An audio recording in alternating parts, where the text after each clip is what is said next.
Nyabu oku akpọrọ ugboro maka ịkwalite asụsụ na omenala Igbo site n'ichekwaba ya ka ọ ghara ịnyụka ọkụ bụ nke a zara n'ụzọ pụrụ iche site n'aka ndị ntorobịa Adagba Avomimi Village nke dị n'okpuru ọchịchị obodo Enugu nke dị na Enugu Ukwu n'okpuru ọchịchị obodo Njikọka n'ime steeti a ma bụrụ site n'aka otu kansụl ọchịchị nke ya bụ otu obodo bụ ndị nke gara nọ n'ihu wee chịkọba mmemme ngosipụta ọmarịcha omenala bụ nke eji wee mara ya bụ Avomimi n'ụzọ pụrụ iche. Onye nta akụkọ anyị bụ David Ọkpọkwasịrị ga-ewetara gị akụkọ.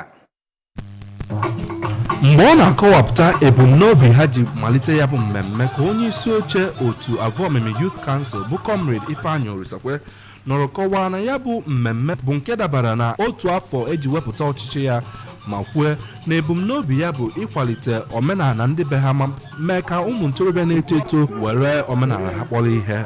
N'aka nke ọzọ, onye isi oche hụrụ maka nkwakọba ya bụ mmemme Carnival bụ Comrade Chukwuebuka Obieke kọwara na a ga-ejikwa ya bụ mmemme wee kwado ndị dị iche iche chọrọ ịmụ ọrụ aka, ịzụ ahịa ma ọ bụ imepụta ihe ndị ọzọ dị iche iche, ebe ha ga-enyekwara aka kwụọ ndị na-akwakọide ule akwụkwọ SSCE ụgwọ ha ga-ejide ya bụ ule. Mgbe ọ na-akọwa na ya bụ mmemme Carnival nke ntorobịa ndị Avomimi Enugu Ukwu chọpụtara dịka mmemme ha na-eme na mgbe ochie nke a kpọrọ iche ebe, ka Chief Augustine Okoye bụ onye isi oche ụmụnne bụ ọcha na ya bụ ogbe nọrọ kọwaa na ebumnobi ụmụ ntorobịa ahụ ịkwalite omenala ha bụ n'imepụta ya bụ mmemme Youth Carnival bụ nke na-enyekwa ọṅụ na ụmụ ntorobịa ha ga-agazi n'iru ịkwado makwa idozibe omenala eji mara ndị Avomimi Enugu Ukwu. Avomimi bụ ndị bido gosiri ịkọlshọ ibe jikọrọ Avomimi ibi erike. Anyị nwere enu n'ala ọ the highest carnival of the time. So ụmụaka nwere echiche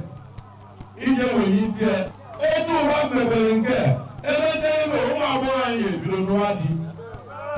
ụmụ ikorobịa anyị abụ uru. N'okwu nke ya, onye kwadoro ya bụ mmemme ahụ bụ Ambassador Benjamin Umeremu ka bụ onye anọkwara na mmemme ahụ kwanyere ugwu bụ nke Maazị Christian Mbachi nọchiri anya ya were ohere ahụ wee rịọ ụmụ ntorobịa Avomimi ka ha gbaa mbọ na ha were oge a nakwa ihe mmemme ahụ wee chọọ ụzọ ha ga-esi baara obodo ha uru. Ndị ọzọ kwuru okwu na mmemme ahụ nke gụnyere onye anyị guzobere dịka nnukwu nna nke Avomimi Youth Council bụkwara onye bụ onye isi oche Adagba Avomimi Enugu Ukwu bụ Injinia Ọnụọra, Chief Moses Ndibe na Maazị Alex Okafọ, Onyeka Ofedu nakwa Obinnọra bụ ndị n'otu kwuru njikere ha ịkwado ụmụ ntorobịa Avomimi ịkwalite omenala nakwa ọrụ aka na ya bụ ebe. Ya bụ mmemme bụ nke gosipụtara aha a na-etu ndị Avomimi Enugu Ukwu nke a na-etu ha Avomimi bụ enyi, Avọnigo, Avọnankwụ bụ nke gosipụtara ihe dị iche iche eji mara ndị Avomimi ma bụkwara nke eji na ya wee sọọ mpi ịpịa agba n'etiti mmọnwụ dị iche iche esi na ụmụnna Ezudoka